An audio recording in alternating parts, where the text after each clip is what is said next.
Without women, you don't have a punk rock scene. You don't have an art scene. They are the scene. Dude, if this is recording any of this, I'm gonna kill you. No, it's gone. I just want to make sure.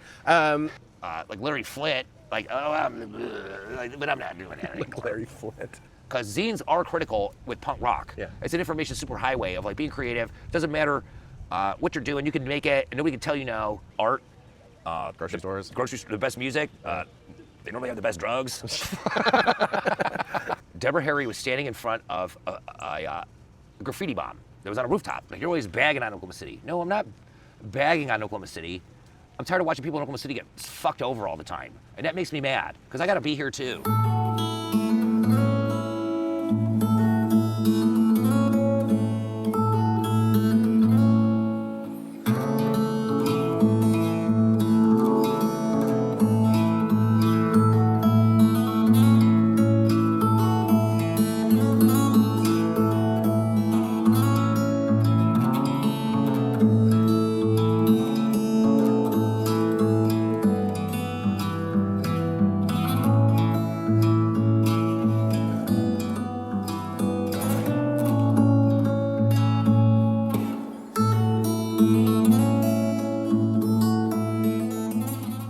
Today, my buddy Chuck is going to come over. He's a musician friend of mine from Oklahoma, lives in Oklahoma City. He's been all over in the true punk scene, and he makes some zines right now. So we're going to chat in the backyard about, who knows, hopefully some bees and some music and some zines maybe. But first, I need to feed the birds. And then, got plans to eat some curry and rice with Amber, my wife. That's gonna be a good time. So we'll make sure we get Chuck talked to as fast as we can. We're getting older anyway, and he's got things to do. I'm sure he's got some zines to edit, people to talk to.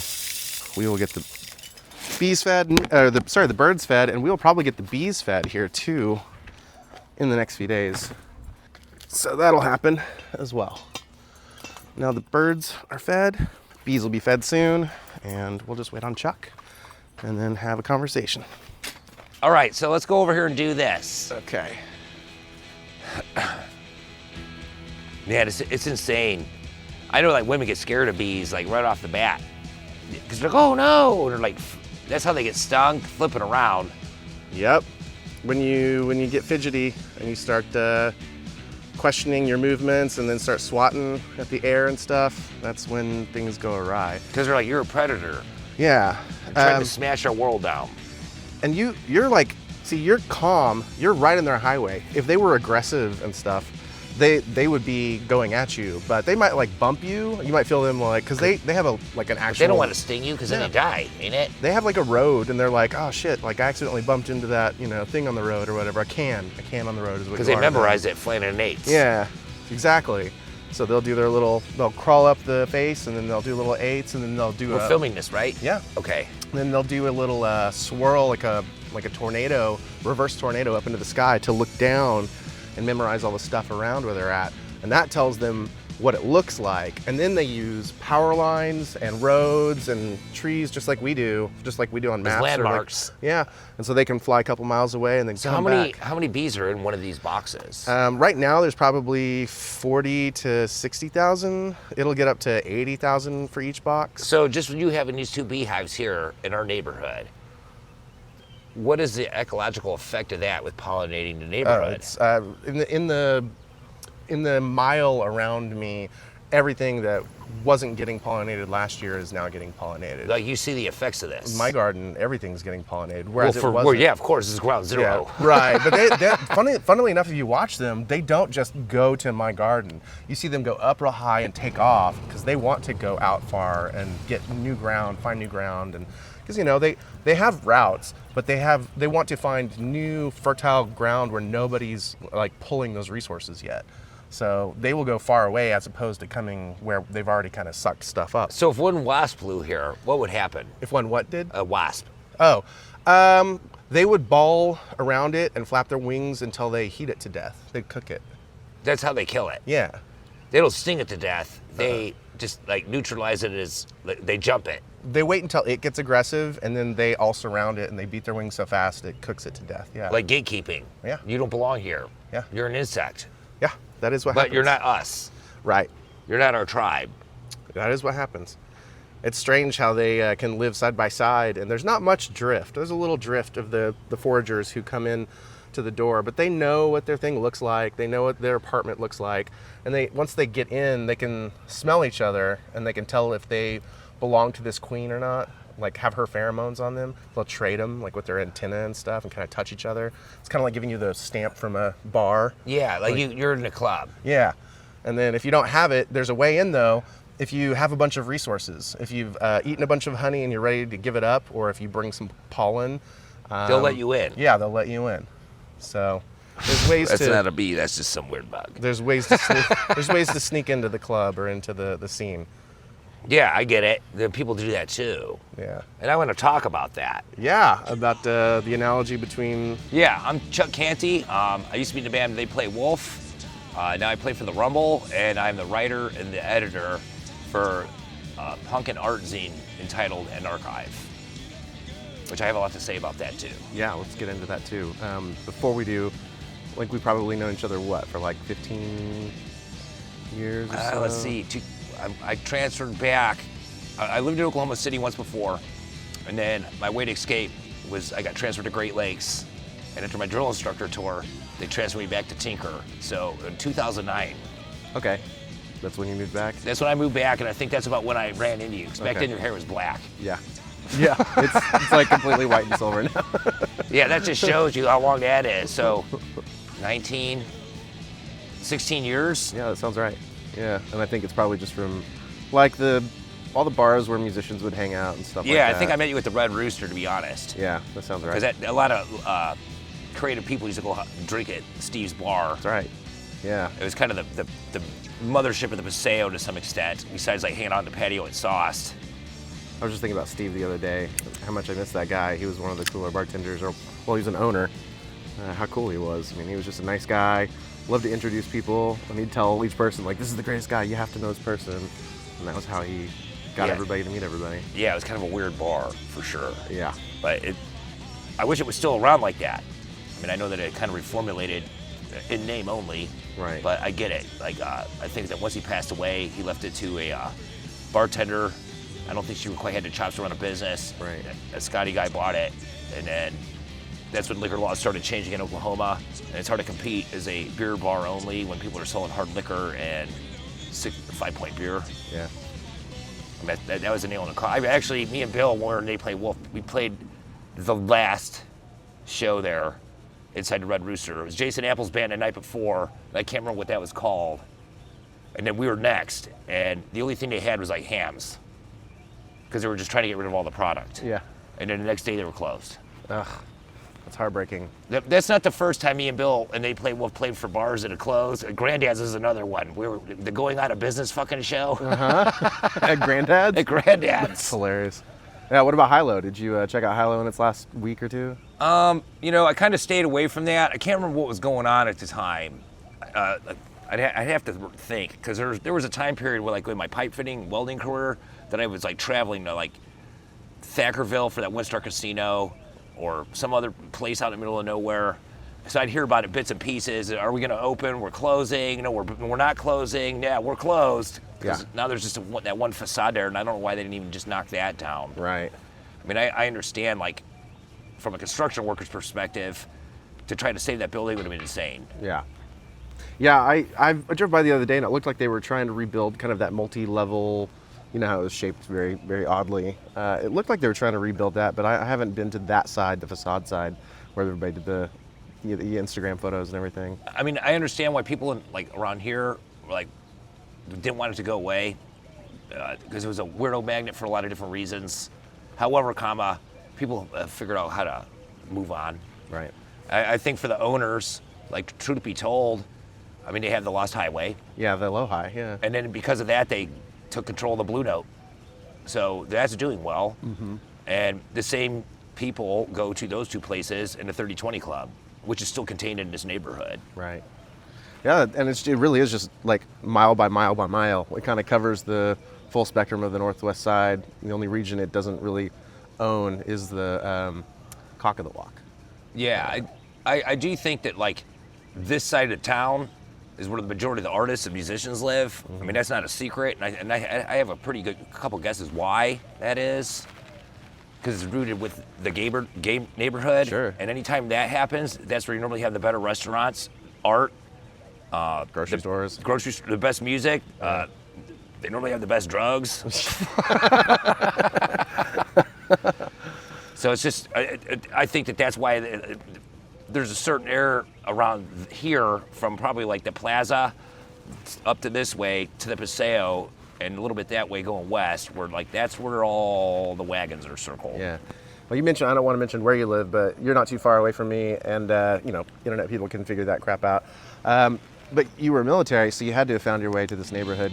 Is that how you found it, like through the music and the bars and the Yes, people? like when I lived here the first time, there might have been a creative low. I had another band back then called Flicker Vertigo, and it was kind of funny. Like after I transferred from San Diego, I had a band out there called The Flip Side, and that was pretty popular in San Diego. And then I came here and I was like, I'm not gonna play music anymore because I have to like leave that band, not because we broke up, but because I got transferred. Yeah. It was kind of gut wrenching. And the Commodore at the time, with Stratcom Wing 1, was like, I know you were a musician, and I want to do this like Tecmo rodeo thing where I'm gonna have a barbecue and I want a band. So like, you're gonna start one. I think we're gonna take you off the duty list, and you guys are gonna have a room in the barracks to practice, and we're gonna give you PA gear and all this stuff to do this. And we did. We practiced for 2 months, and after about the second or third time, it was like, well, we're at a crossroads. We can like learn Neil Young covers, which is what they want, or we could write our own songs and play 1 or 2 of these Neil Young covers, which is what he wants. But once the show is over, we can keep going. And then that's exactly what happened. And then due to like military stuff, we dropped down to a 3-piece for the majority of that run. So I know what it's like to play in Oklahoma City through different facets and phases. The punk scene back then was on a creative low. Okay. So it was kind of mind-blowing when I went back to Chicago, and I came back like almost 4 years later to the Blue Note, and that format had changed. Now it's like this rockabilly bar, because before it was 19 and over to get in, because it's just a 3.2 beer bar. Okay. Kind of like the Sooner Corral. Like you could hang it out there if you were 18 or 19, because they weren't selling booze in there. It was just considered food. Right. And that's how they kind of got around that. And other places were like that too. But I saw that some clubs closed, like the Samurai Sake House. I used to play there. That was closed. But then other places were open that were new.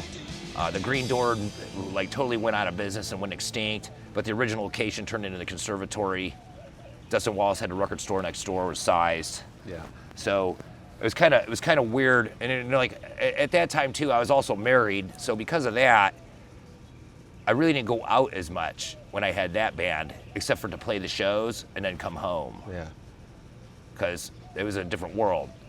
During my drill instructor tour, I'd gotten divorced, and I came here by myself. So to see the Oklahoma City nightlife scene like that as a musician was a different experience because I didn't have to go home. It's weird. I lived in San Diego. I'm not sure if you lived I'm sure you were stationed at like Coronado or something like that, right? Yeah, actually, I was at North Island at the air station. Yeah, I know the area really well. I was in Golden Hills and OB for a while. Okay, yeah. I played a show at what was the hell is the name of that club? It's called Dream Street. Mm-hmm. Yeah, it was like a real hippie joint. Yeah, it was. I think the only reason I didn't end up playing there, we got offered to play that Dream Street. That was just a block away from my house in OB. Yeah, because you had a big hill. Yeah. I remember it vaguely. We played her twice, and I think the second time was like, yeah, the hippies couldn't handle it. I don't know, in relation to when you were there and when I was there, they may have changed, but they did pay to play, and it really pissed us off. They were like, here's X amount of tickets, and whatever you don't sell, you owe us money for. And we were like, absolutely not. We are not going to pay you money if we can't get, because who knows if it's a busy night. I actually have a story about that, because like if you were there around that same time period, there used to be this in San Diego. I used to play at the Casbah and Brick by Brick, and Soma Live. I had a show. 4th and B. I played before, and the list rolls on. But there was like one promoter in particular, and he'll remain nameless. But his whole thing was, you don't get paid, or you don't get credit for a walk-in unless they say your band's name. Well, being a Chicago guy, that's not the system I was used to. Normally the headliner and the middle band got paid, and if they wanted to throw some crumbs of the opening act because they were cutting their teeth, that was up to them to do that, which I thought that sucked too. Yeah, that does suck. But at least like you had a chance, and then that system way sucked because if somebody came in there to just hang out and drink beer and listen to music and they didn't say anybody's name, the promoter kept that. So the place could be full, but you're only walking away with like $20. Right. I've got a horrible memory for names too. Like I've known people who play in bands. I'll forget the band name for all 20 years, that their band exists. Like I just... Some people, like the Blue Note's a classic example of that. Like some people just walk in there and see what's going on. Well, I'm not here to really see anybody. Yeah. Well, then the promoter would take that money and it's like, well, it's because of my photocopy prowess making little flyers is the reason why they're here, not because of you entertaining. Right. So our band started doing this thing in El Cajon. It was like a biker spillover bar for like the Hells Angels Motorcycle Clubhouse. Yeah. Where they kind of come. That sounds like El Cajon. They kind of come over there, and the guy's like, okay, you can play some shows. And it's like, okay, this is what we're gonna do. Every band gets paid the same. Somebody has to play first. Somebody has to play last. That's a fact. But if you leave before the last band hits power off and you take your party somewhere else, you get paid zero. Really? But we're all gonna take the money and we're gonna split it equally. Like this is what we get. I've only had one band do that, and I've kept that business model ever since because you're all working for the same common goal. Sure. Yeah. We all get paid the same. It doesn't matter who cooked it up. It doesn't matter if somebody spent money on posters. Okay, we'll take that back so you can get paid back for that promo shit. But what we're not going to do is go, well, you played first, so you only get $20. Yeah. I've never heard that exact model, but it does make sense if the first band decides to leave and takes half of the crew with them. And I've seen it before. Yeah. A couple times. And San Diego is notorious for that. They go in there being younger bands. Well, I was a young guy too, but they come in there and they play first, and then they have another show on the other side of town, or they like dip out with their girlfriends and go take the party somewhere else. And by the time the last band played, there'd be nobody there. Yep. The bar owner's flipping out because he's not selling booze. Because I did learn that as a kid. It doesn't matter how good or bad you are. If you're not selling beer at that show, it's a failure. You're not coming back usually. You're not coming back. Yeah. I mean, you could sit there and play a kazoo and bang pots and pans on your head. If that keeps people there drinking, you're good. Right. You'll get another show. Yeah. Yeah, I mean, I believe that. I legitimately, yeah. It still works the same with me right now, teaching wine and palate. When we're teaching, at various venues, they don't want us to fill up their space without selling product for them.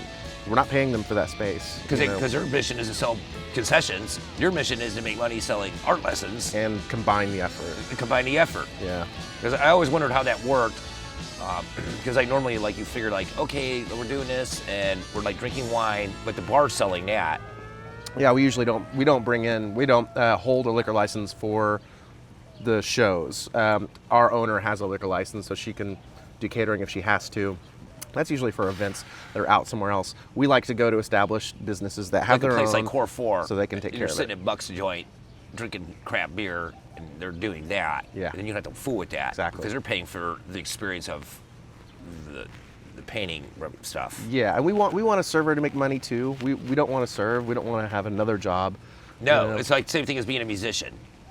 That's how you know you're doing right. I know when a show does right, even if it's well, it could have been more people here. When you ask the bartender what they made in tips, when they tell you we each made $300, that means the bar did well. Yeah. That's normally your first litmus test. I notice sometimes bar owners will keep their cards close to their chest with that information. Right. Well, the show did okay, because they kind of use that as leverage against you, maybe. Sure. But the bartenders, if they're making $300 in tips while your circus was going on, that's a pretty good chunk of change for one day. Yeah. And that tells me that people are buying drinks. It's also a pretty good way to not get ripped off. I mean, I'm sure you were better at handling it than most bands, but I'm sure you've heard a million stories where people didn't have good management or weren't used to asking for their payment either up front or the second they finished, and then you would have the management just try to forget about paying you or tell you they don't have it all now. They give you a little bit. One time that happened to me in Oklahoma City. Really? And that turned into I'm not gonna name the venue and the cast of characters. It's okay. Because we know, I don't want that getting confused with that was then and this is now, yeah. In case they misunderstand this. But sure. We played a show, and when it was time to get paid, the money wasn't right. because you can do like quick math in your head how many people are in there, and then that kind of made us really agitated. Like something just wasn't going on. Yeah. So we ended up calling the owner, and he went back over to the security camera. And what he caught was the bartenders. They were taking the door money to supplement their tip jar, and then they were giving us like half of that money. Okay.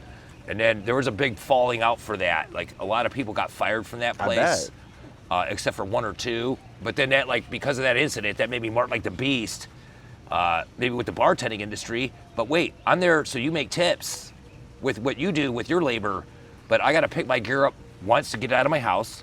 I got to pick it up a second time to get it in the venue.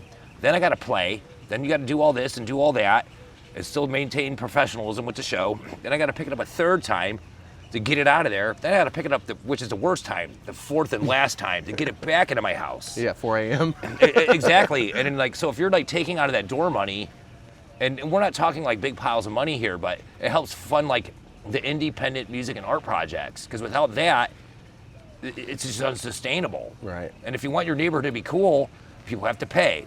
It's like kind of the argument of, well, $5. It's been $5 to play since the 90s when I was a kid. To me, a cheap show is $10. Yeah. Lately, I've been trying to charge anywhere between $10 to $20, depending on what's going on. Oh, that's good. And people will pay that. Yeah. If you have something for them to be entertained to see. Yeah, I feel like that's a fair price, especially if you know the person and it's not a crapshoot, you know. I had the effigies come into town recently, and I had a person say, well, $20 is a lot. It's like, first of all, this is like one of the first punk bands in Chicago. They're legendarily famous up north. Maybe not down here, because they never really infiltrated this market per se. Okay.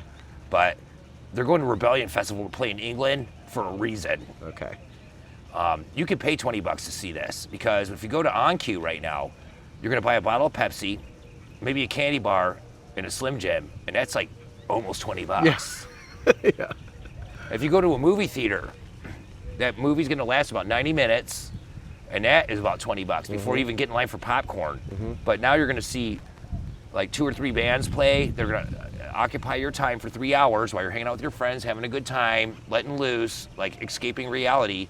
$20 is really nothing. Yeah. You won't even think about that when you order a new movie on Amazon. Right.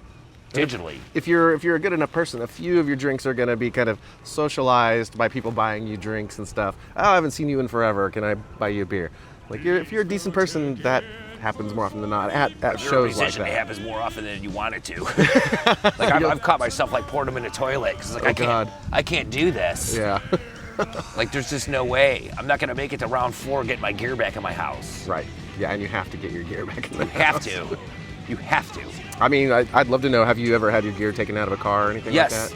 I actually have a funny, well, it's Yeah, it's funny now. Yeah, it was in the infancy of They Play Wolf. And originally that band used to be a 3-piece, and I was actually the bass player. Bill Akins was the drummer. Most people, I think, understand us normally as just being a 2-piece, but originally we were a 3-piece. And the guitar player at the time, he worked at the Blue Note, and we went to pick him up for band practice because he lived above the Blue Note in those apartments. Yeah, I know that spot. He had gotten arrested, and while we were trying to like figure out what was going on, somebody broke into my car and stole my bass. No shit. What I needed it for was like 2 weeks after that, I was supposed to go to Chicago to play a reunion show with my other Factor 4 band. And so that was a freak out, you know. He had some felonies that were against him that he kept secret, and he got picked up on some charges. He should have told me and Bill that, truth be told, because Bill was a contract writer for the Air Force, and I was on active duty in the Navy. And if we would, I got lucky. I turned that to my insurance company because it got boosted out of my car, and I knew that they were going to give me the full face value of the instrument, so I bought another one right then and there, and then they pretty much reimbursed me for like 90% of it. Wow, nice. Down to the cable, the straps, the strap locks, everything's attached to that because there's another $100 just to set it up. Right. Not just the instrument itself. Yeah. So I was able to get another bass like lickety split, but then I had to wait for it to go through the insurance claim model, and then sit there and suck on lemons until that happened and get paid back for it. Right. Because I turned that in. Because that sucked. I'm the guy who never learned his lesson. Whenever the first time you came to my house to play in I think it was the Paseo, we were going to play a reunion show with my other Factor 4 band, and so that was a freak out. You know, I mean, I think the guy who never learned his lesson. Whenever we first, you came the first time you came to my house to play in I think it was the Paseo, we were going to play a reunion show with my other Factor 4 band, and so that was a freak out. You know, I mean, I think the guy who never learned his lesson. Whenever we first, you came the first time you came to my house to play in I think it was the Paseo, we played for quite a while, and I had not let too many people into my house, but I did have, I think, one kind of little party, not an open invite party, but some people from the neighborhood just walked by and knocked on the door and asked me what was going on. I suspect these guys might have been the people who, like a week after me and you played, the house got, burgled or whatever. I could see, well, back then too, the Paseo had a weird bike kid scene where they were living on another planet of like despair and poverty. Yeah. And it could be kind of dangerous there. Yeah, it was dangerous. If you weren't like really paying attention, you could find yourself in a bad spot. Yeah. Yeah, so that was emptied out, and then the reason I say I didn't learn my lesson was I moved to... Because that was the same time frame when my bass got ripped off out of my car. Was it really about the same time? Yeah. And then the next neighborhood I moved into was Plaza, and That was dangerous back then too. I got emptied out on Young's. We figured out who that was, though. That was squatters next door who were paying attention to my timing when I'd go to my girlfriend's house. And they emptied out my house. Again, all of my musical instruments, all my tools for making jewelry. The stuff that matters is expensive. Exactly. It's easy to pawn. I think that they thought that I was like selling drugs or something because I was always home. Somebody would pull up, hang out for a while, and then leave, and I would smoke pot. They'd smell pot once in a while. So I think they thought I was like a pot dealer or something, which was not the case. I'll say this to the viewer out there, because I've been buying instruments lately, and I know this: if you buy them from Guitar Center, even because they're like the middleman, but if you buy the real ones, because I only pay like American Fender Telecasters or whatever. Yeah.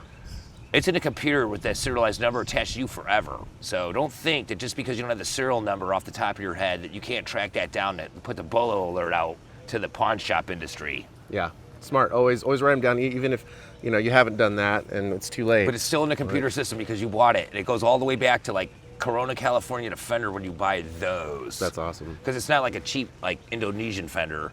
Those are the real ones. Yeah.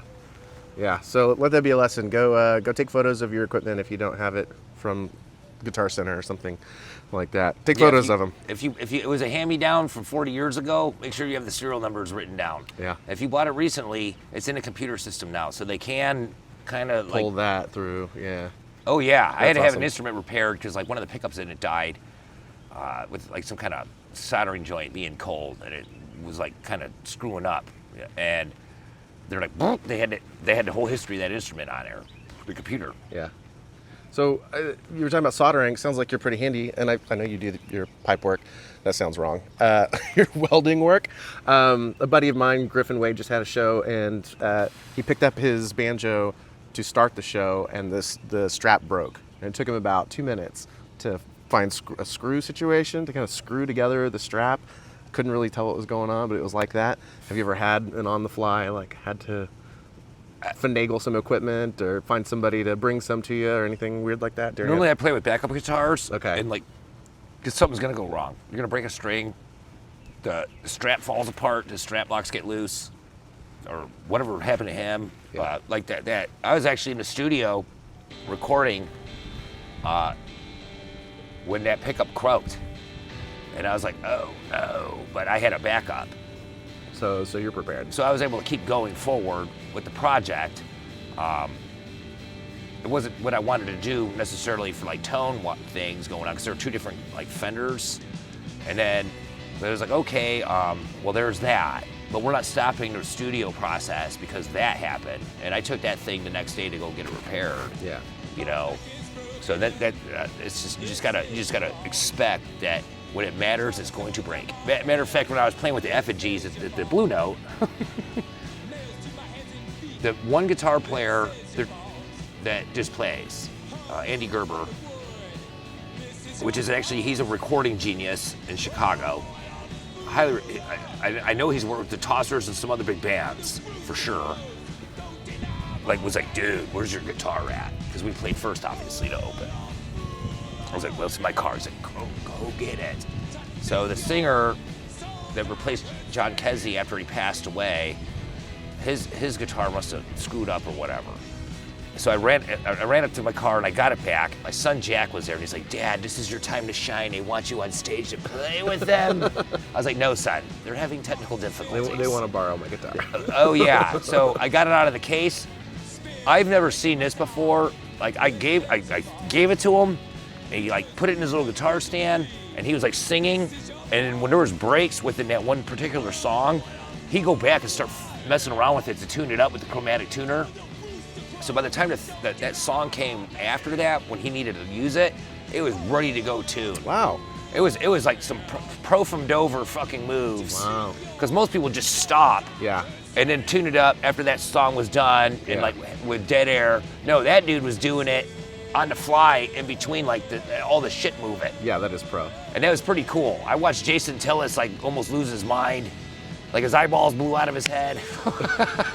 I don't mind it when somebody talks for a minute and a half while they're kind of half paying attention to the crowd and the microphone and half paying attention to the guitar. Those are some of my favorite moments in like live CDs that have been published. But for somebody to do it on the fly throughout the set as they're building up to needing it, that's just otherworldly to me. Yeah, I'd never seen that before. He'd turn around, fiddle with it, then get back up and sing and shit in the microphone, then go back to working on it. He'd be back up. The song was over, picked that guitar up, and was ready to go for the second song. Wow. After that. So that to me was pretty impressive. Yeah. And then I think this is funny. I'll send you the picture if you're able to do that so this can make sense. Okay. So, like Steve Economou and Paul Zamos are probably like the best drum and bass team in punk rock Chicago. Like, without a doubt. And like Chris is like watching his footwork working a beater.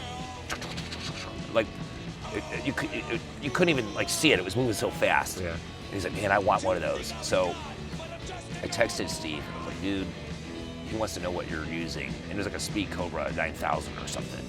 I saw a picture today where Chris had got the pedal and then he had like all this effigy super gear attached to it. And I took that picture and I sent it to Steve and I was like, I didn't realize that he was gonna get the Steve Economou Signature Series starter pack like this. Yeah. Because it's kind of funny. So like whatever he was like seeing him do on percussion, he was like taking notes and paying attention, which is what musicians should do. When they see something rad going on, what's that guy doing? So that way maybe I can try to pull it off. Right. Yeah. Yeah. Like, wow, there's more to it than just, you can like do this. I've been a special guest or the opener for a lot of like cool bands. The Effigies, that one hit more for home for me. I've listened to them ever since I was a little kid. I have their first 7-inch with all the paperwork in it for Body Bag and all this. And that was a big honor. And I've opened up for the Misfits. Yeah. I've also opened up for the Cramps too, and that's another funny story when I lived in San Diego, just because of the whole circus of it all. Where you want to like learn some lessons about where you think you're good. Like I remember we're gonna fucking blow them off the stage. We were like thinking this, being like young, and are like 21, 22-year-old idiots. We're gonna blow them off the stage. They're like has-beens. It was at 4th and B. Okay. Yeah. Okay. Blow them off the stage. And so we played that shit. We were first. And then this band, the Lords of the Altamont, came on. And they had little motorcycle hats on. And they had a girl on each side of the stage. They looked like lava lamp dancers. And the drummer was standing up playing drums at the same time, like some 1960s stuff. And they blew us off the stage. I bet. You're like old men. And then the Cramps came out there, and Lux Interior stuck that microphone in his mouth and went, "Rrrr," and that blew us all off the stage. All of us were off the stage, just blown away. Couldn't compete with that. But I get it. When you're young, you're hungry. Yeah. And you're like, that's it. This is our chance to like be seen and heard. And we're gonna blow them off. No, you're not. Not these seasoned professionals. No. There was a time frame in California too, at the Casbah.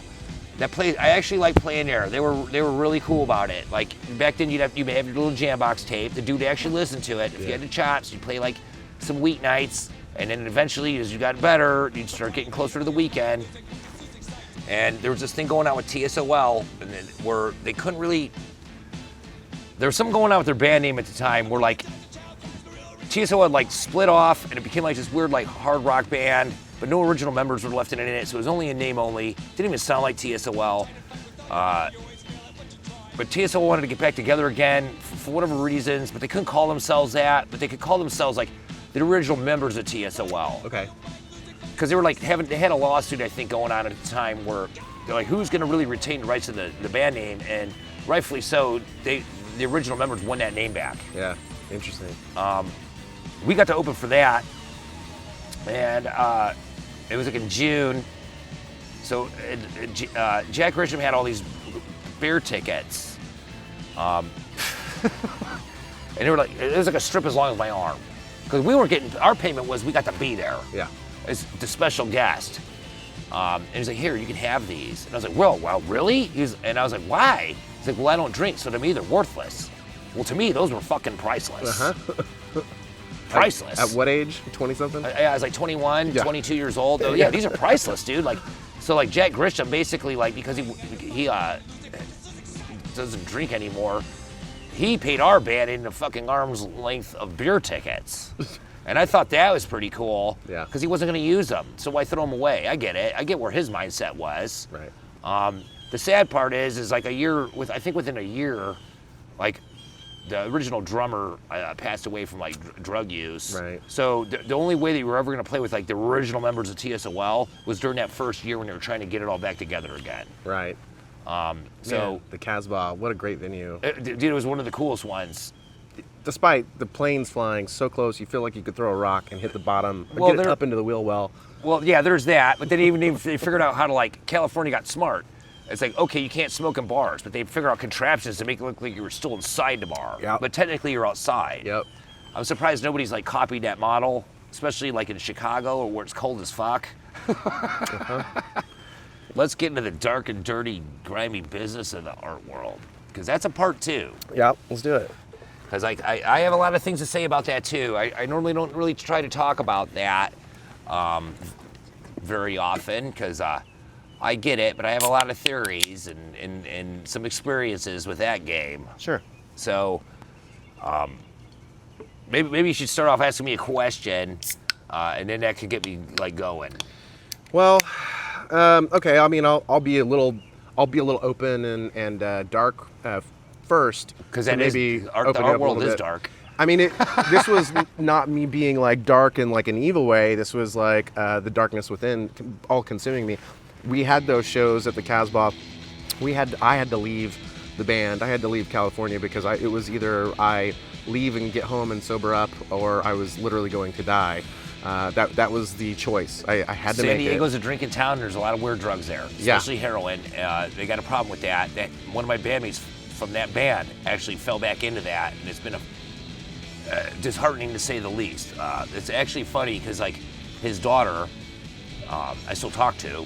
I sent her like the Anarchive zines, Nice. and she hands them out to her friends and That's stuff. awesome. One of her like kick-ass pen drawings is gonna be featured in the next one that's coming out in July. That's awesome. Because she's a rad artist. So I still hear bits and pieces of like some of the records with that shit going on at University Heights with some weirdos. Yeah. Yeah, I bet. University Heights. Wow. That's a good place to get your zines spread out. It really is. I don't know if what's the name of that little record shop? Northeast. It's like when you go north of Golden Hills. M Theory. There was a little like record store called M Theory that had the best collection Well, of both the newest and the best record stores in my book were like in a gay neighborhood in Hillcrest. Yeah, of course. Yeah. I can't remember what the names of them are now. Off the record, is that one of them? And then like there was Tang across the street. There was another one. There was like a Rite Aid here, and like right across the street from that parking lot. That guy had pretty kick-ass records too. Yeah. Like if you couldn't find good records in Hillcrest, you're brain dead. Right. You just don't know what good records look like. No, you're like looking for Michael Jackson or something. You're just looking for bullshit. Tijuana brass. Yeah, it definitely almost took my life. I had to get back to Oklahoma City, and it's not that Oklahoma City is devoid of drugs. It's kind of like They got plenty of those. You're allowed to not know anybody for a minute instead of walking into a bar and having somebody like drag you to the bathroom and be like, I gotta tell you something. Come here. And then what it is they want to like do drugs with you. And it's like, God damn it. Like so, had to leave, get out, and meet my nephews and nieces as they were being born and starting to become aware in this world. And that's why I came back to Oklahoma City, and I think it was the late aughts, if that's what you call them, like 2000, whatever, 8, 9, something like that. Pretty close to when you that came weird back. 2010-ish area. Yeah. Like, what is this? Yeah. You can't call it the tens. The teens, but that sounds weird. I don't know what that was either. 2000 teens. The 20s sounds more like a normal. That's what we're in decade. now. Yeah, I'm saying it just sounds normal to say the 20s. If you're in 1920. Yeah. Yeah. Maybe if I'm still alive in 2042, that'll make sense. The 40s, the 40s or the 20s. You're saying? Yeah, because we're not the Roaring 20s right now. It doesn't feel like we're in the Roaring 20s where everybody's partying like it's going to be the last day on Earth. But it's about to be. It kind of is. Maybe I'm wrong, but there's been some clues. Yeah, well, we do have some friends who have done that. So speaking of the dark stuff, we've lost a lot of people in Oklahoma City along the way. Like one of the first ones I can think of is like Matty Zub. Did you know that guy? Yes, I actually have 2 paintings of his in my house. He used to work at Sauced and lived in Paseo. He was from Flint, Michigan. Funny cat. Like, not saying I don't look like that either, but he looked like a Tim Burton character. He did. Because he was really thin. You know, like if you took like, kind of had this like weird hairdo, like looks like Terry from the Cramps, but he was a rad artist, especially as a stencil artist. First time I bought one of his paintings was an art show that was happening in Paseo. It was just a bullshit art show. The second time, he actually participated with my band. Oh man, I can't remember the name of the venue now, but it was the first time I ever did Toys for Tots. Okay. And we did an art auction with that, where artists came in there and they auctioned their paintings off between the sets. I had some like rockabilly girls, like they were dressed up really nice, kind of holding like the boxing match, you know, so people would see what it was. And actually they bid on those paintings. Wow. And I got the second one there. They say it's a heart attack, but then like he died of a heart attack. Another person that was pretty popular around here died of a heart attack. A third person died of a heart attack. 5 people died of like mysterious heart attacks. Maybe that's true. Maybe they did. I don't know. I don't know what their after-school activities were. Right. But I remember like hanging out with him plenty of times because he was a funny cat. He was. He was one of the. I didn't. There's very few people that I know that are amazing artists where I can't, where I can just forget about that, where I'm not even concerned with it. Most artists, like, they shine so much in their artistry that it's always there a little bit. You always think of that person as an artist. Matty Zub was just such an amazing person. All you could do was live in the moment with him and just have fun with him. I remember when the Blue Note back then, like when it was earned by the Mercury Lounge guy as a sister bar. Yeah. They were doing this girls get to drink for free shit because it was 3.2 beer only. Okay. And they'd spray paint the cans orange, so like at the bottom, so like only girls get to drink for free, but dudes gotta pay. Got it. And we were like sitting there like, and the place would be like full of chicks that don't want to talk to you. They just want free beer. Yeah. And you're like, oh goddamn, this sucks. And he had his backpack one time. We were sitting on the stage. He's like, don't worry about it, I got some. And he pulled all these Miller High Lifes, and we're like. That sounds like Matty. It absolutely does. He was not afraid to party. I mean, I guess that might have been part of the problem. It was because Miller High Life, I think, is made out of soap, and that's what killed him. Yeah. That's what it was. Need to look into Miller High Life, and if it causes heart attacks, we know it causes heart attacks in the long run. But there was a lot of people that kind of dropped like flies like that, and I don't know if it was like. I mean, I have my theories. I'm not going to really dispel those on camera. We all know the game. Yeah. A couple of them I kind of suspect certain substances, but I have no evidence of that. I was neither a participant nor saw them use those. I just got the vibe, and that's really all you can really go on. But it's not smart, like you say, to push it into the public consciousness or on camera specifically. So it's just a freaky coincidence. Yeah. You know, and then I mean, as a musician, I'll say this: I don't buy drugs. People give them to me for free, so I could take those drugs to give them to my friends so they could do drugs for free. But I don't do drugs. So don't buy drugs, kids. Yeah, I don't buy drugs. Yeah, I think that's good, solid advice. Don't buy drugs.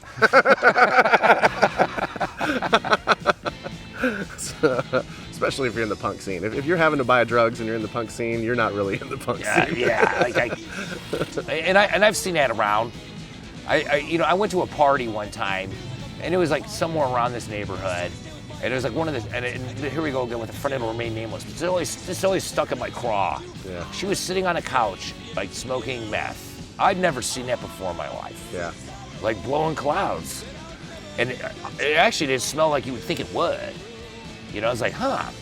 And I hadn't seen her like in a year. And I was like, what are you doing over there? Like, they're like, what is this? And she was like, oh yeah, this is such a good time. Like in between sentences. I was like, well, if it's such a fucking good time, why don't you let me try it? And you know what she said? I would never do that to you. That's when you know it's hardcore shit. And then she was having a good time laughing over there. I'm not gonna let you try it because I would never do that to you. I was never gonna smoke it. Right. That was like me, like kind of throwing it in her face, like, well, if it's so awesome, let me try it. Right.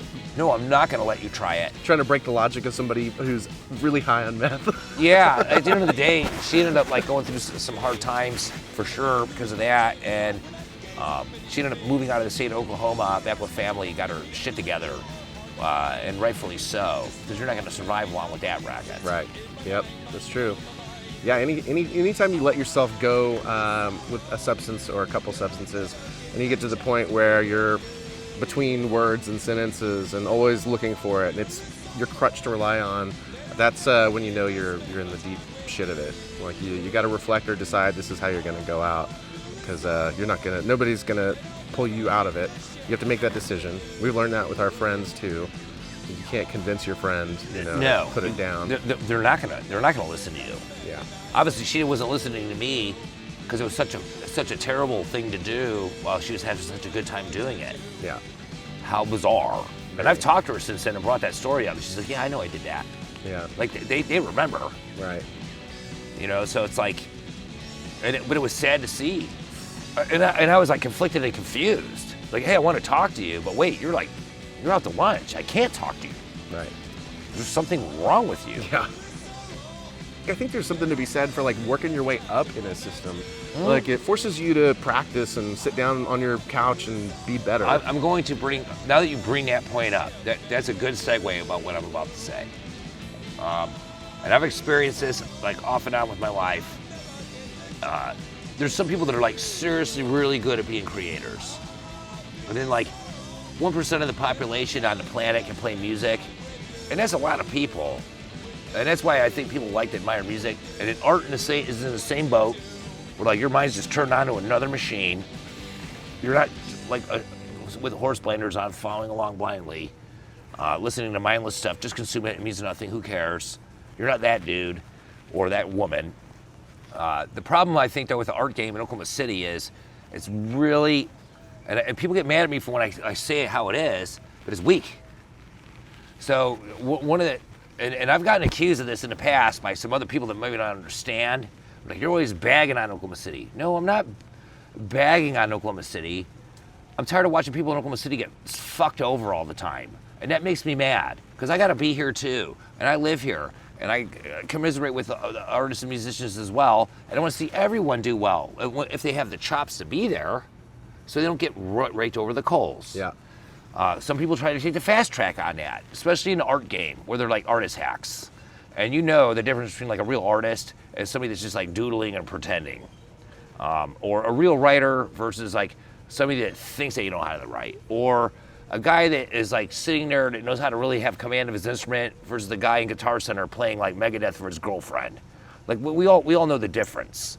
And Oklahoma City, I think the mission now, especially with the zine, because that was always the beginning of it, was to start making other cities talk to cities, including our city. So, because that's critically important. Like in the zine, it doesn't say where it's made, but this zine is literally made in our neighborhood. Yeah. Like, I'm not joking. The print shop's down the street. It's literally contained here. It's not, I don't farm it out. It's all made here, and that's how it disperses to go into all these other cities. And I've noticed now that we're like starting on book 3, other people from different cities like Dallas with their art scene, which they have some rad motherfuckers too. New York City, of course, because that's kind of what was always a part of that component, and Chicago, and Oklahoma City too, because we're the writers and we're the ones making it. And now and now we got Florida in the game. They threw their hat in the ring and like hijacked the book. And it's like an inkwell that got spilled out, and that's how it's supposed to happen. Today, in between wells, and I have a funny story about that for the 3rd issue, and I'm not going to sit there and like let the cat out of the bag before it comes out. But there's a famous photographer that lives in London, and he had a picture of one of the artists that we're featuring, where Deborah Harry was standing in front of a graffiti bomb that was on a rooftop, because it's harder to erase it if it's up high versus street level. Yeah. And she was in the 90s, like back then she might have been in her late 30s or early 40s, like doing Deborah Harry stuff, you know, and the photos they're killer. And I was able to track down the guy that really took the photographs, and he gave me permission today as we speak. Wow. And he's going to send me the real files so they're not degraded, because he knew that we were doing the story about the graffiti artist where she was standing in front of the guy that did the graffiti. Wow. And when they took the pictures, he didn't know who the graffiti artist was until later. And so he's like, okay. And then now that I know what this is, I'm gonna let you have permission to use my photos. And I'm gonna format them for you and email them to you. And they're gonna be in that book. And then there's a backstory to that. So if I have a dead page, I'm gonna suck one up after featuring that artist as part of like, then there's this. Because we all know that Deborah Harry is the hottest chick in rock and roll ever. Amen. Even being an 80-year-old grandma, because I saw her play a couple years ago at Riot Fest, it was still pretty badass. Yeah. And in New York City circles, that is the queen of punk rock. Other than, I'd say, what's his name in the Rocky Horror Picture Show? Dr. Frankenfooter? Yeah. But I mean, I've noticed this, like if you're tapped into another like circuit like that, that can help you help people in our circuit. But I noticed in Oklahoma City, they're very resistant to that, or they want to take the fast track to get to that circuit. Well, it takes more than just like giving a blowjob or some free drugs out at the bar to get tapped into that circuit. That's not how it works. Right. Like, but if you're hungry for it and you want to like get after it and make shit happen and get the mission done, then those high caliber artists are no different than us being dorks and doofuses, because they'll believe me, they are, because they're weirdos, but they get the game too, and they'll help steam it along. And I think that that's going to start becoming more prevalent. When that third issue comes out, there's going to be some Oklahoma City artists that are featured in there with some paintings and shit that hasn't been in the other two issues of that, because now it's like this is what we're doing. Yeah. Is there a like a Cash App or something, an email that anybody can like message you at to get a copy sent to them? Yeah, right now it runs on donations only. We had I wrote for another zine in the past. There was a creative difference and a falling out. They wanted to go their way, and me and the writers for the other zine wanted to go our way. So that's how our Anarchive got started. To where it's like, no, we're not a brand. We're like punk rock art PBS, and people donate to it to help offset the cost of the printing, and especially with the mail art game, sending it all over the United States and into Germany and into Toronto, because that's expensive. Right. It sure is. But at the end of the day, though, it's starting to bear fruit, and people do donate, and there's a Venmo account for that. Okay. It's like, I think it's this Anarchive. Look that up, and it'll show up. Or if you have one of the zines, you can like do it with your phone. Yeah. All right. Well, I'll make sure that I put on the screen during this conversation, like the contact, so that they can figure out how to get a copy. Because not everybody's in Oklahoma City where they can grab it off the counter or whatever. The majority of the donations that come out actually don't come from Oklahoma City, unless we do the live shows for the zine release party. Then after that, that's like all the other donations come from all over different parts of the United States, because they understand that. And that's why I think a lot of these high game artists and photogs and other writers too, I think they like it because it's not for profit. There's no scheme. Right. Yeah, you're not clearly trying to push like sweaters or buttons, a mug. Yeah, there's no scheme attached to that. So we can make money off of your mental power, like by incorporating you into this. Well, no, we're just all having funsies, like doing some weird shit with mail art. Yep. And it's really powerful. I don't think Oklahoma City quite understands what that is, but it used to be really popular in the 70s and the 80s for sure. And what kind of killed it was when the European Union started with the VAT tax, because now it's expensive to send mail overseas like that. Because you got to send it there, and they got to pay to get it, and blah, blah, blah, blah, and it's a big nightmare. But if you have the right friend in a foreign country that wants to suck that up as you send it, then get after it. But it ain't cheap. Yeah. And I understand that. But then again, that's how, like, here we go again. Cities talking to different cities. And with the technology we have today, it can be a real small place in that world. You can be sitting there living in Finland and like it and make comments, and I'll send it to you. Find your zine in Anchorage, Alaska, or Yeah, or wherever you may be, or it's, if you ask for it, I'll send it. yeah, I've never not done that. And one thing in Oklahoma too, and I do realize this, our state's pretty spread out. Once you get away from Tulsa or Oklahoma City, the majority of a lot of people live in the sticks. yeah, But when they get it in the mail, living in Melted Water, Oklahoma, they're not forgotten because they got that motherfucker in the mail because somebody was thinking about them. And that's what makes mail art powerful. And that's kind of what's going on right now with the third issue. We had a collaboration with the artist, who will not be named because I'm not going to blow it, and an artist in Oklahoma City where they did a mail art trade back and forth to draw that cover. And it's pretty unique. that's cool.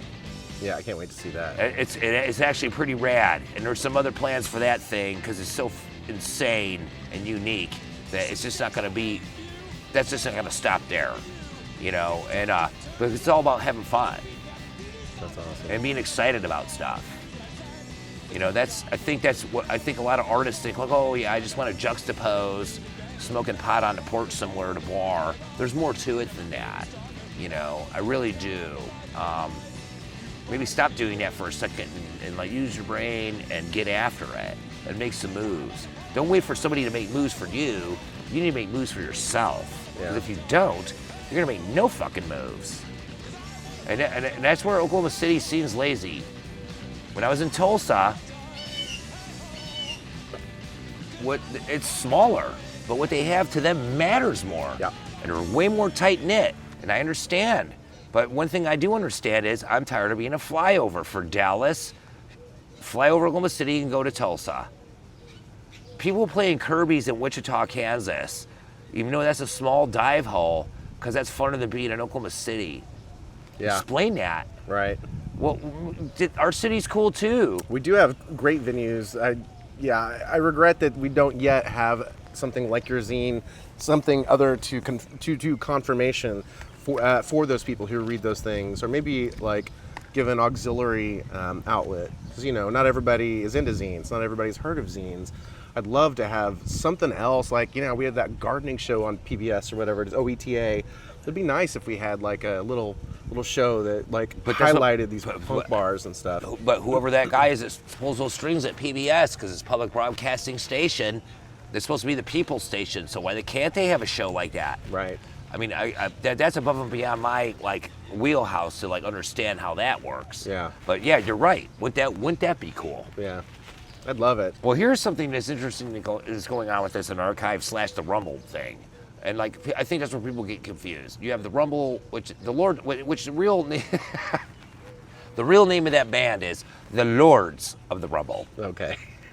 And that's kind of like us making fun of ourselves, but it came from like S.E. Hinton books. Because if you don't know what a Rumble is in Oklahoma, with that shit, you're an idiot. You know, with all those books, The Outsiders, That Was Then, This Is Now, Tex, The Star Runner, Rumblefish. Yeah. So it kind of it pays homage to that. That's where we came up with that name. It has nothing to do with the Buffalo mascot for the Thunder game. right. So it's like the Lords of the Rumble. Because I could see like a street gang of like 5 idiots painting that on their jacket in the 60s trying to be like greasers, being funny like that. So it's like us making fun of ourselves. Yeah, yeah. So you have that contingent going on with whatever that is. And then there's the other side where it's like, okay, like with the literary part of it being the writer or the editor, or like tracking the information down, you know, doing a journalism aspect for these like seriously hard hitting art and music pieces, because they're not jokes. Right. And then people trust you to like not fuck that up, because they know you're not trying to put them in a bad light. You're trying to showcase what they can do, you know. And sometimes people need help from themselves when they start talking. Mm-hmm. You know, not everything's meant to be recorded exactly. Right. So it's like two different hats that I'm wearing, you know. But I like it. But it's like, so right now, Captain Marvel, which would be the Rumble, and Spider-Man, which is an archive, we are going to New York City. We will be there September 13th to play at the Mercury Lounge. We will be there to put that Oklahoma City book in people in New York City's hands on purpose. Instead of mailing it there and watching them having fun at Village Works Bookstore and all these other places, we're going to be there to give it to them our fucking selves. Right. And I think that's pretty badass. Yeah. Because Oklahomans make the book. Yeah, I think that makes all the difference. The book is amazing. I don't know how many people, I don't know how many copies you've sent out. I don't know how many people have seen it.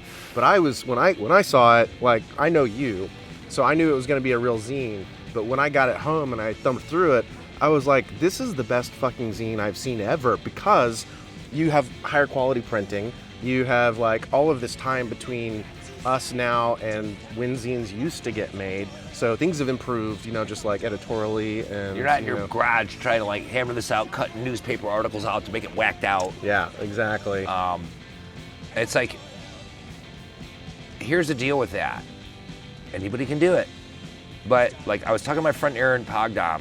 He's a drummer from Action Park, and he used to be in Hudson Falcons, and the list of bands that rolls on. We're on the phone. He's like, dude, the reason why people in New York City are like jiving off the zine is because it's not a normal zine. It's not a photocopy thing we've seen a million times before. The content has weight. Yeah. It's actually like a work of art. The sad part is I took it to the Oklahoma City Art Museum. I was like, hey, you should really pay attention to this. And this is like during the first issue. And maybe I had the second, no, the second one wasn't out yet.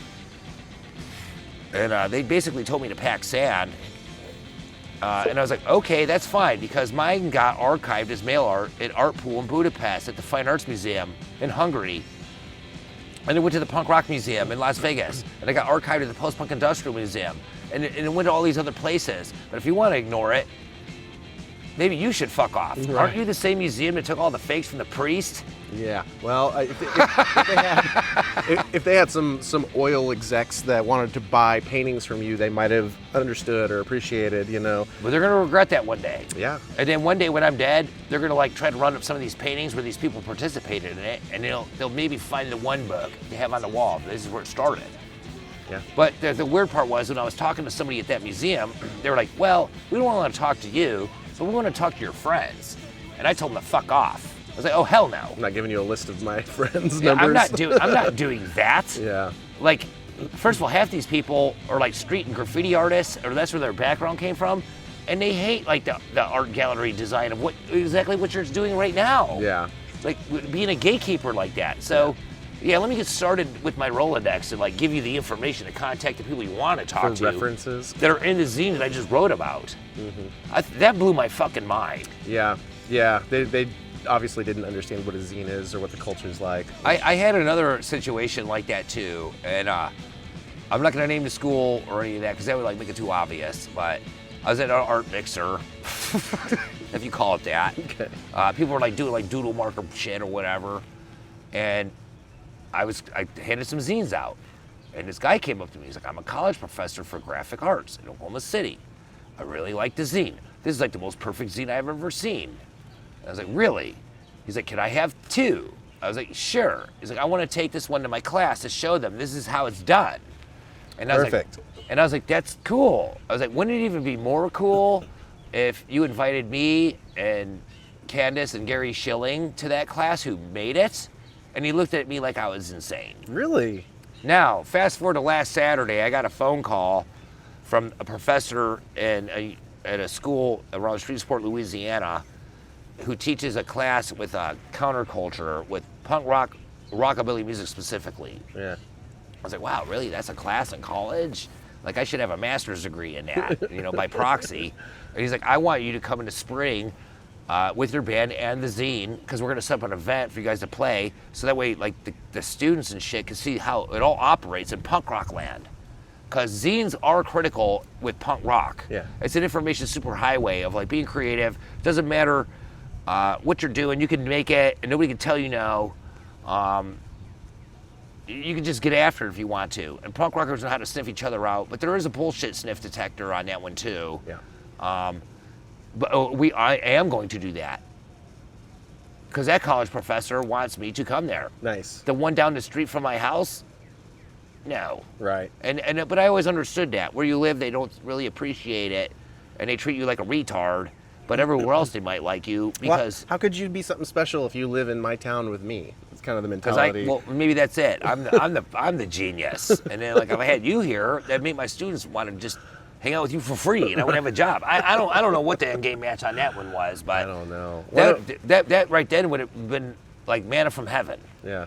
You know, kind of like when I accidentally went to I thought I was going to a Ford Mustang museum in Ohio, and it was actually like Gail Helderman's house. His house was a museum in this white barn. And I got to meet the guy that designed the car, took it from the clay. Wow. He signed a book for me. It was a sitting there, he had like the first, like 1963 and a half sitting in there. This is it, like, and he was telling the whole story, and he had a Model T in there. Yeah, go ahead in there, you could actually sit in my car and see how this worked, which you can't do at a museum. Why wouldn't you want to talk to that dude versus some Ford historian? Right. Yeah, right. I designed the car. Some 25-year-old kid right now that's the ad exec or something. Yeah, that's like yeah, exactly. Like that's the guy. Yeah. Yeah, you know. So I didn't understand that. I thought that was really insulting to my intelligence and my zine team as well. Yeah. Like, why would you not have us come in there? This is how this works. Yeah. I don't see you having shit going around in New York City or Chicago or these other places. Why would you not want to like? We could talk about how that works. How do you do this? But they didn't want to. He didn't want to entertain that because there's more to it than just writing some shit on a page and photocopying it. It takes a lot of research, a lot of interpersonal stories. Sometimes it takes you over to the edge too far, especially when you start hearing horror stories with the art and music game. Especially when you're interviewing females, because there can be some weird shit that happens. We all know. Yep. Yep. With like shit show stories, and you got to kind of keep yourself detached from that. And kind of like a professional to like get the story. Mm-hmm. It's really highly charged, and maybe that's what that guy don't get. Because I did see his zine, and they were selling it for $10 a piece in the plaza, and every other page was upside down. So maybe he should take my class. Wow, wow. That's his little catch. His little claim to fame is that he figured out he could do every other page upside down and people would put up with it for $10. Yeah. Wow. Because somebody wasn't spot checking that. Because there's more to it too, even in a printing angle. You gotta have a person, like, because every time you put it together, it grows. So every time you add a page, it gets bigger. Yeah. And then it starts to do this when you fold paper in half. So you gotta have somebody cut that shit off. Yeah. And like, so when you print shit, that's where a lot of people make mistakes making zines. They're not paying attention to them margins, and then you'll see words on the other page. Or words that are chopped off where they staple it in the middle, or because it's like it's starting to shelf off like that. Yeah. They're not paying attention to that. Like sometimes you should do an Iggy Pop, 20 words or less, and shut the fuck up instead of trying to write this big ass shit. So you're not trying to have a telephone book, and depending on what weight of paper you have, a 40-page zine feels good in your hands. If it's 100-pound paper, a 36-page zine feels good in your hands. Because it's all about the texture and the feel. People the actually, aesthetics. well, they don't even realize it when they're looking at it. Yeah. Like this feels normal. Yeah. I can think of a few things like that. There was a book called, I think 2600 Hertz that was for hackers, and it was just exactly the right size. And now that I think about it, it's almost exactly the size and length of every zine I've ever loved.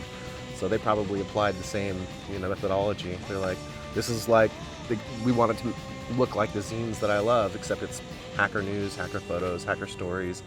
So yeah, I'm sure. But anybody has, with an archive, anybody has a chance to dance. Yeah. Anybody can write something for it.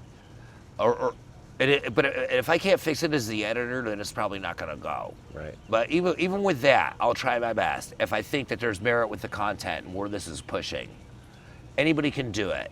The end game match for me on it at the end of the day was like one day I wouldn't have to write for it at all because I get pushed out by my own fucking machine. Right. And I think that'd be kind of funny. I mean, is that actually a personal goal where you would like to make it so good that you get run out of Dodge because it becomes this machine you can't control anymore? You create this monster that... Well, I'd still have a finger in it. Like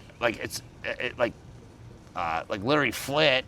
Like, but I'm not doing that anymore. Like Larry Flint. Like I'm there because like he also controlled skateboarding magazines and stuff too. It wasn't just Hustler. Yeah. And he was a big like conglomerate. with the print game, you know, especially with news. So I don't necessarily have to write all the stories, but don't think I won't be there to sanity check the stories. Right. That's good. I like that. Like, you know, you can step back a little bit, but you want somehow it to evolve and change, and you kind of have a vision of that. I don't know that I would pick Larry Flint as like my, you know, the end point of like the hunched over monkey to like the final evolved. But he owned one of my favorite skateboarding magazines, which was Big Brother. Oh, I didn't know that. Which turned into Jackass. Okay, fair enough. That's a great point. You never know what finger he has a pot in. You know what I mean? Like that. Maybe he's not the best example as far as like a moral compass, minus the First Amendment rights stuff. Right. And that's pretty punk rock. Yeah, that's a good point. If it wasn't for him being that trailblazer, we'd be in way big trouble now. Yeah. So there's that. There is that. The legal stuff that Larry Flint did, like, was hugely important. Think what you want about the moral or the social aspects of the man. The degeneracy and his power, his ability to take that into lawsuits that affected the United States and our future rights was hugely important. So you never know who's going to bring critical changes into our society. Well, obviously. And then I'm going to bring this back to the Beehive. Yep. Because I thought about this in my big things when I was welding. I had two thoughts. It's like, how was I going to drink up all your beer for free? Because I'm a musician. I don't pay for that. Right? Yes. I wouldn't make you pay for the beer. Yep.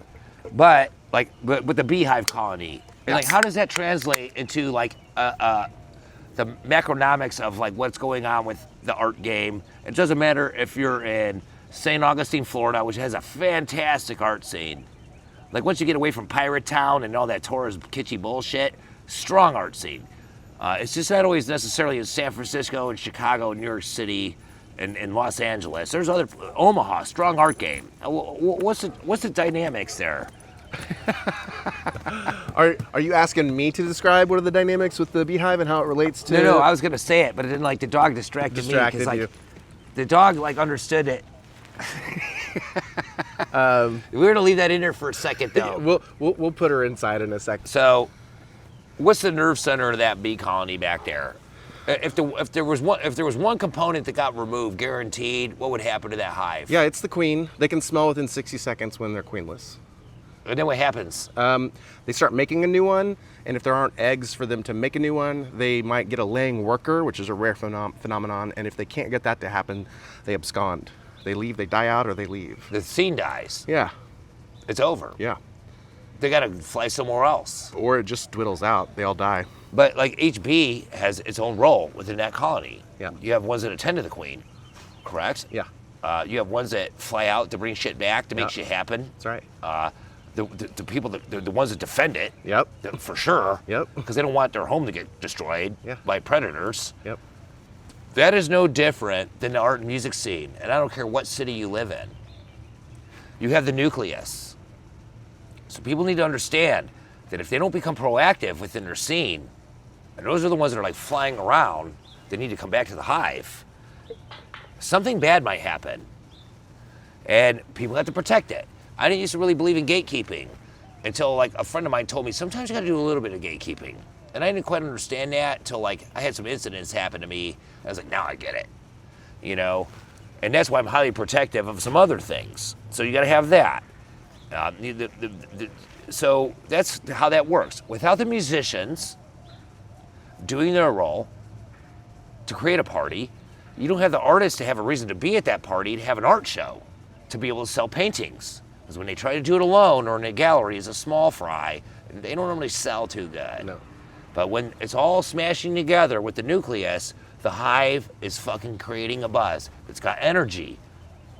More people start getting attracted to the hive because the queen's doing what? Oh, she's laying eggs and making sure the next generation is coming to fruition. Yeah, so in bees math, for us, that's a lifetime. Yeah.